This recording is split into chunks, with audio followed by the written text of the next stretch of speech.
Oh, hello, this is Tak Chung from Walk with Tak. Welcome to my YouTube channel. If you enjoyed this video, please like, subscribe, and share. My son has a good friend. I will call him Robert for the purpose of this video. He arrived late in one evening to visit my son unexpectedly. He hasn't had dinner yet, so I offered him that I said I will cook you dinner, and I asked him what he would like. I actually know exactly what he would like because he spent some time with us one Christmas. So I offered to cook him Mongolian chicken. This is what he wants. And I told him that I will have that for him in about 15 minutes. So okay, let's go in the kitchen together, see whether we can pull this off. To me, one of the biggest secrets in cooking, I would call it sustained cooking, is to be able to cook on demand. It is the spontaneity of cooking what makes cooking fun and pleasurable. And template-based cooking is the foundation of this spontaneity. And when Robert told me that he would like to have some of my Mongolian chicken, I told him no problem. It will be on the table in 15 minutes. So the first thing I did, I went into the freezer and grabbed a package of chicken, and that is about 8 ounces that I have frozen away. I put the chicken in the sink with some running water. I know that I'm going to thaw out the chicken in less than 10 minutes. Fortunately, I have some onions that I chopped up earlier for another dish, so this will go perfect for the Mongolian chicken. So okay, after the chicken has been thawed out, I'm ready to cook. After I heat up the oil, I place the chicken into the wok. Before that, I coat the chicken with 1 tablespoon of cornstarch. The cornstarch will give the chicken a slight crispy texture. At the same time, the cornstarch will protect the chicken from the heat and give it a much more tender and moist texture. Here, I'm going to pan fry the chicken or shallow fry the chicken for about 30 seconds. This will give the chicken a slight crisp texture. I always prep my chicken breasts as soon as I bring them back from the grocery store. I then slice up to the size that is ideal for stir fry. I freeze them in 8-ounce package as thin as I possibly could. This will allow them to thaw faster. You can take a look at this video on how I prep my chicken for stir fry. Using this method allows me to have chicken anytime I want. And then I'm going to mix up the chicken and use my spatula to stir fry the chicken. That makes the chicken cook much faster. I'm going to add 2 ounces of chopped onion. I happen to have some onion that left over from another dish, and I use red onion here. However, you can use any onion that you prefer. Personally, I prefer red onion because it provides a nice sweet flavor. To me, this is the advantage of advanced prepping. If you have everything ready to you, it makes cooking much simpler. And when you combine advanced prepping with stir frying, it really makes cooking on demand. And now the chicken is almost done. I add a little bit of water to the wok because I want to dissolve some of the cornstarch that might have stuck to the bottom of the wok. Red onions tend to do that as well because of the sugar in it. It causes caramelization. I'm going to add just a little bit of water at a time, and I use my spatula to scrape off whatever might stuck to the bottom of the wok. I will find an area where I have stuck the burnt materials, and I spray water directly to that area. And next, I'm going to season the dish. The flavor is very similar to teriyaki chicken. I start off with some oyster sauce to provide savory for the dish, and then I follow by some hoisin sauce that will provide sweetness to the dish. Actually, the flavor between Mongolian chicken and teriyaki chicken is very similar. The main difference is the onion. To add more salt to the dish, instead of using salt, I'm going to using some light soy sauce. You can consider that these 3 sauces serve as the foundation for the flavor of this dish. These sauces are foundation for create the flavor for the Mongolian beef. There are many variations to these sauces, and some of them are more intense in saltiness, where some are more sweet in flavor.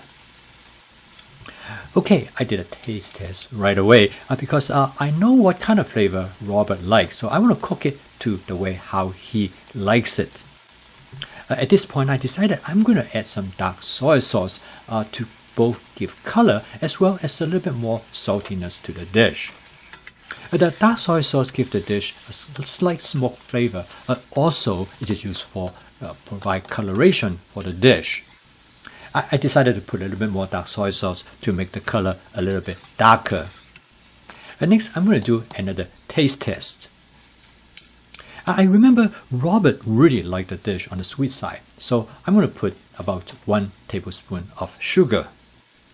Next, I'm going to add a bit of water to create a light sauce for the dish. I want to make this dish exactly how Robert likes it. So next, I did another taste test.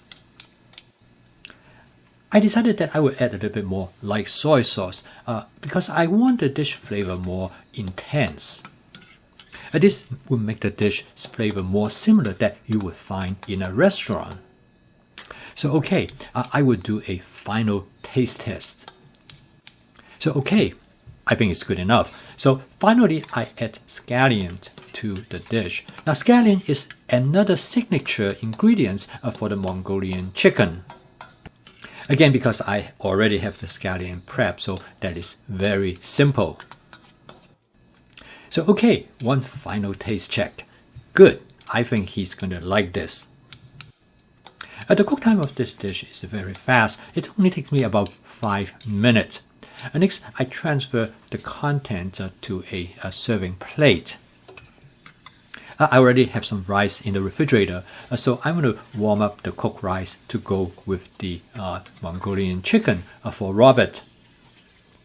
I tailored the flavor of this dish specifically for Robert. If I have to cook it for my son, I will cook it slightly differently because my son do not like it as sweet.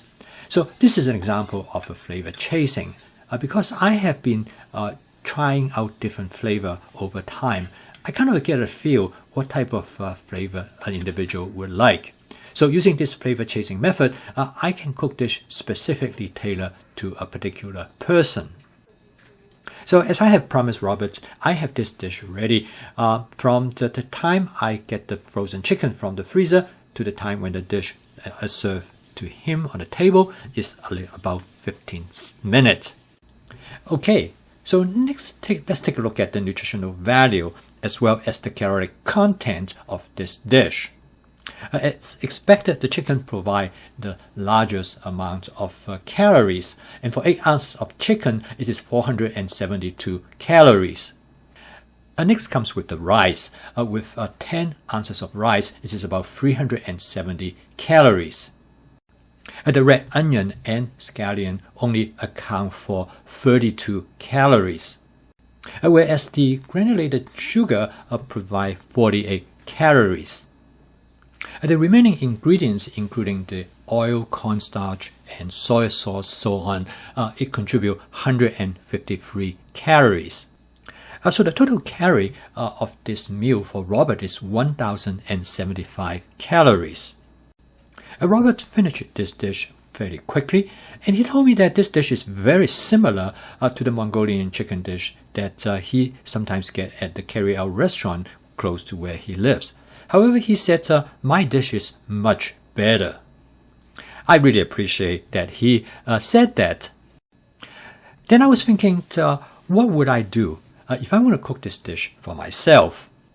I probably would first reduce the amount of chicken from 8 ounces to 4 ounces. I would also have the amount of rice from 10 ounces to 5 ounces. I would then eliminate the sugar completely. This will reduce the calorie from 1,075 to 606 calories. I don't think I will cook this dish like this, but I will cook it if I'm going to add vegetables to it. I did not add any vegetable for Robert because I know he doesn't like vegetables at all. Robert and I have a very different worldview. Sometimes we go into pretty heated discussion. However, when it comes to food, we are on the same page. He loves the food that I cook. I find food is a common denominator for people even hold very different perspective about life. I find over the years, food turned out to be a very important connector for me to many different people. I find that I can easily change the way how I cook to fit individual preferences.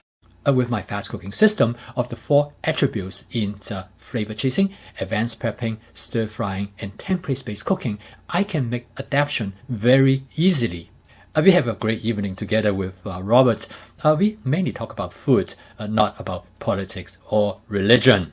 The only topic that we get into a little bit problem is that I asked Robert when he is going to eat more vegetables. He told me that if I could cook for him every day, he think he's going to make the change. Thank you for watching. If you enjoyed this video, please click like, subscribe, and share. I'll see you next time.